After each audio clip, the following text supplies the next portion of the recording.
We're just mooring up at Hack Green on the Shropshire Union Canal in Cheshire. And the reason we're stopping here is that just a couple of minutes walk from the bridge is the Hack Green secret nuclear bunker, a relic from the Cold War era. There are brown tourist signs for it all over the place now, so it's hardly a secret anymore. But as we've not been there before, that's what we'll be doing in this episode of The Water Road.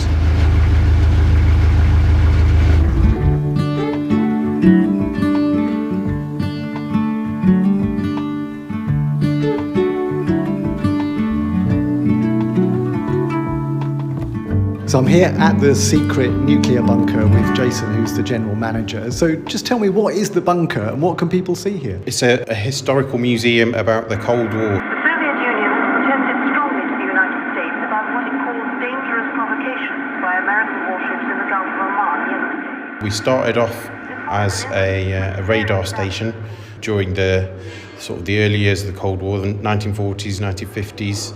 We were still a radar station in the 1960s, but by that time we were dealt with air traffic control. Closed for a long time, 15 to 20 year period until the early 1980s.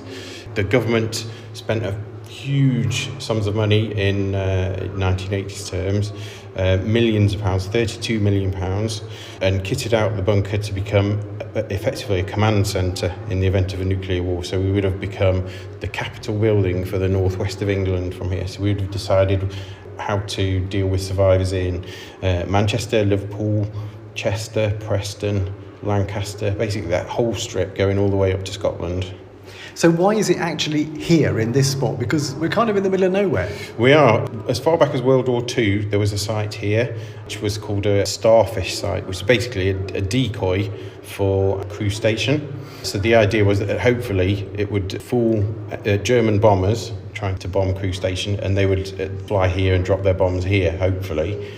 In World War II, when they were developing radar, they realised that this site here is a very nice flat area in the Cheshire Plain, and so they sited a radar station here after that, which watched the skies over the Liverpool docks area in the northwest, Manchester and so on and so on. The stuff was mounted on the backs of trucks in those days rather than being a permanent site, so it could be moved around if necessary. After World War II, then we became a permanent Cold War radar station, a rotor radar station, which was built at, again, great expense, and they literally threw money at the project to get it built once the Soviets had developed their own nuclear weapons. So that's why the building was here originally. Once it had been decommissioned as a radar station, you're left with a concrete bunker, basically. You're not really sure what to do with, but in the event that it had become useful in the future, they never like to throw those, completely demolish these kinds of buildings. So effectively it's just reused and repurposed. And was it always secret, or was it not a secret when it was a radar station? It was critical infrastructure, so you would have, if you were posted here doing your national service, you were working in a top secret site. During the 1980s, though, you're a reserve building for the running of the country, so you can't get a whole lot more secret than that, really. And in those days, when it was secret, was there a staff here the whole time, or was it just a building that was waiting to be staffed if the need arose? There was a cadre of people working here all the time, the day-to-day running of the building. There would be war games taking place here to plan around the best way to deal with a scenario like that.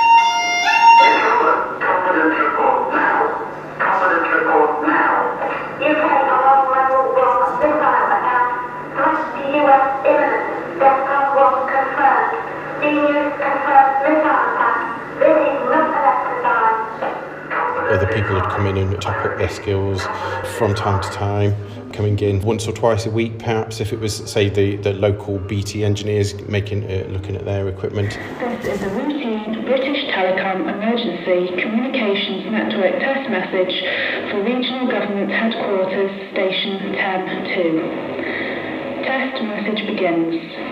Alpha, Quebec, Kilo 2, standby. Foxtrot, Delta, Bravo 8. They were very rarely fully staffed. I think there was one situation when it was fully staffed, which was during the miners' strike. which is when basically they decided the situation was so dire that they needed to potentially move to disaster planning. And you mentioned disaster because when you go around the museum, the disaster is quite a theme, isn't it? It's quite frightening. Indeed. So as soon as you walk in through the building, there are decommissioned nuclear weapons, completely safe to look at nowadays. But the sort of things that were many more times powerful than the bombs dropped on Hiroshima and Nagasaki. They were the nuclear deterrent, basically, for the UK in the 60s, 70s, 80s, 90s. We work with the atomic weapons establishment at Aldermaston. They loan us the decommissioned warheads, and we work with them to show the public the dangers and the skills that are needed, and hopefully making people understand just how awful nuclear war could be. In many ways, it's not just the initial damage which is the problem, it's everything which comes after, up to and including potentially the total collapse of society. We interrupt regular programming to bring you a message from Her Majesty's government. Please stand by and await further information. This is an emergency warning from the BBC. Information of a possible nuclear strike against this country has been received.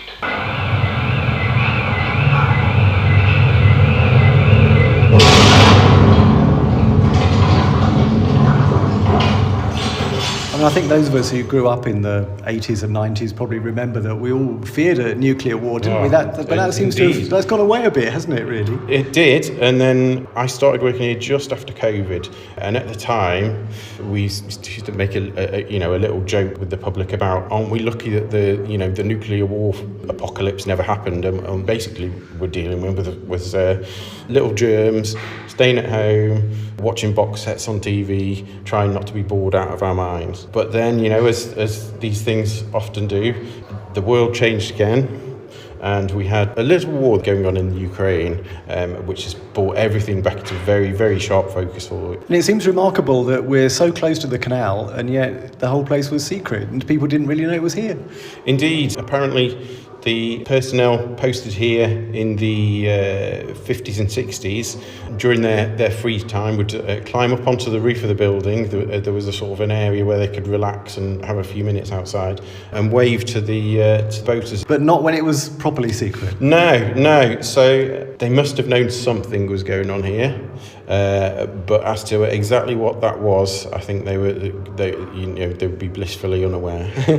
And now everyone is blissfully aware because there's signs about the secret nuclear bunker everywhere. Yeah, that's one of the little jokes, isn't it? We get people coming in from far and wide who like to tell us about how it's not such a secret bunker anymore because they followed the signs to get here.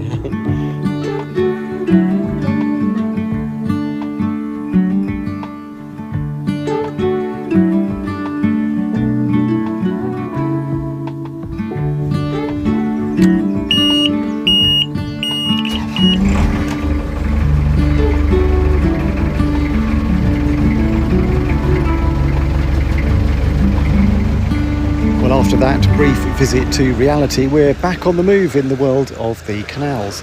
And just north of the bridge, where you can walk to the nuclear bunker from, there are the two Hack Green locks. Now we're in the Cheshire Plain here, so the two locks only go down 12 feet between them.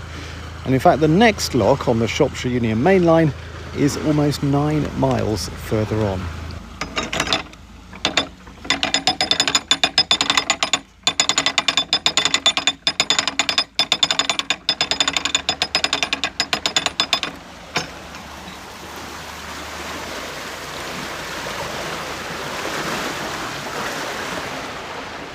Now at the top lock there's a former stables, and that's a reminder of when the horse-drawn flyboats used to operate on the canal. They were often carrying perishable cargoes and they used to run 24 hours a day, and there were regular stables all along the route so that the horses could be changed. And if you just look behind the stables, you can see the site of the nuclear bunker. You can't actually see the bunker itself because the trees have grown up, but you can see one of the big radars, and you can certainly see the massive Great Communications Tower, which is one of the reasons that the mobile signal's so good, even though we're in the middle of nowhere.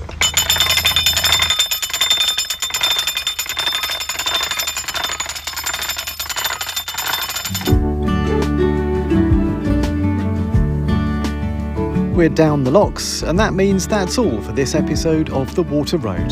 The podcast is produced and presented by me, Adam Porter. If you want to find out more about the Hack Green secret nuclear bunker, there's a link in the episode description. Thank you to everyone who's followed or subscribed to The Water Road. There are now more than 1,200 of you. If you haven't yet taken the plunge, just click follow or subscribe wherever you listen, and you'll be alerted when future episodes are published. And don't forget, all previous editions are always available to listen to. If you've enjoyed what you've heard, please leave us a nice review or a comment, because it really does help other people find us. Thank you for listening to The Water Road.